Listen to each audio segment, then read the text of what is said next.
मुझे लगता है कि शायद इस राम के देश में मैं अगर छोटे बच्चे से भी पूछूंगी तो उसको भी पता है कि भगवान श्री राम वन में गए। क्यों गए जी? क्यों गए? पिताजी ने भेजा इसलिए गए। तो ये तो हम बहुत दिनों से पढ़ रहे हैं ना, क्या कि पिताजी की आज्ञा की खातिर भगवान श्री राम कहां गए? और गए ही नहीं। हृदय गदगद होता है देवियों और सज्जनों जब हम भगवान राम को पढ़ते हैं।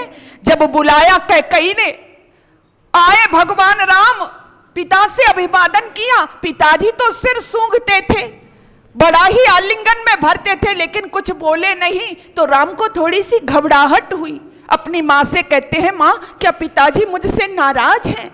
तो माँ कैकई क्या कहती है कि नहीं पुत्र, नाराज तो नहीं है, लेकिन ये तुमसे कुछ कहना चाहते हैं। तो कह क्यों नहीं रहे? तो वहां पर कैकई कहती है कि पिताजी को कुछ शंका है कि राम ने मेरी बात नहीं मानी। तो आपका आदर्श क्या था? राम ने मेरी बात नहीं मानी तो उस समय वाल्मीकि रामायण को उठा करके पढ़िए। भगवान श्री रामचंद्र क्या कहते हैं, माँ तुम ये कैसी बात करती हो? मैं पिता के वचन की खातिर हलाहल विष पी करके मर सकता हूँ। मैं पिता के वचन की खातिर समुद्र में डूब कर मर सकता हूँ। मैं पिता के वचन की खातिर अग्नि में जलकर मर सकता हूँ, लेकिन पिता के वचन से विमुख नहीं हो सकता। ये साधारण बात नहीं थी और छोड़ दिया था घर पिता के वचन की खातिर। लेकिन उस राम के देश में आज जगह जगह वृद्धाश्रम खुलते हुए नजर आए। उस राम के देश में, कौन से राम के देश में? जो राम कहता है, डाउट कर रही है मां कैकई, नहीं मानी तो राम का हृदय रो उठा। ऐसी बात पिताजी के मन में कैसे आ गई? आज उस राम के देश में जगह जगह वृद्धाश्रमों का खुलना, ये राम की जय है या पराजय है? क्या है ये पराजय है। हम जय जयकार कर रहे हैं, लेकिन रामत्व को, राम के जीवन को, राम की मर्यादाओं को, राम के आचरण को हमने अपने अंदर धारण नहीं किया है। काश हमने ऐसा किया होता। हमारे बूढ़े माता पिता जो वृद्धाश्रम में जो सुबक रहे हैं, जो रो रहे हैं, जो बिलख रहे हैं, क्यों? क्योंकि उनको भी चाहिए ना अपने पोते पोतियों का सानिध्य, उनको भी चाहिए ना अपने बच्चों का सानिध्य। राम के देश में माता पिता बोझ प्रतीत हो जाए, श्रवण कुमार के देश में माता पिता को घर से निकाल के फेंक दिया जाए और हम जय जयकार करते रहें अपने महापुरुषों की। आर्य समाज इसलिए जगाता है, इसलिए जागरूक करता है कि हम जय तो बोले, हम जयंतियां तो मनाएं, हम याद तो करें, लेकिन सच्ची श्रद्धांजलि सच्चे रूप में याद करना, सच्चे रूप में जय जयकार कब होगी महापुरुषों की? जब उनके आचरण को अपने में धारण करेंगे।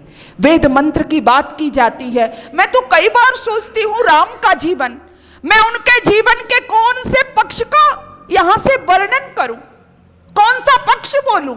अगर आप घर गृहस्थ को अच्छा बनाना चाहते हो, स्वर्ग बनाना चाहते हो, भाई भाई में कैसे रहना चाहिए, कैसा व्यवहार हो, पिता पुत्र का कैसा संबंध हो, सास बहू का कैसा व्यवहार हो, देवरानी जेठानी कैसे रहे, राजा और जो प्रजा का क्या संबंध होता है, मित्र का मित्र के साथ क्या संबंध होता है, किसी से सीखना चाहते हो तो किससे सीखो? राम के जीवन से सीखो।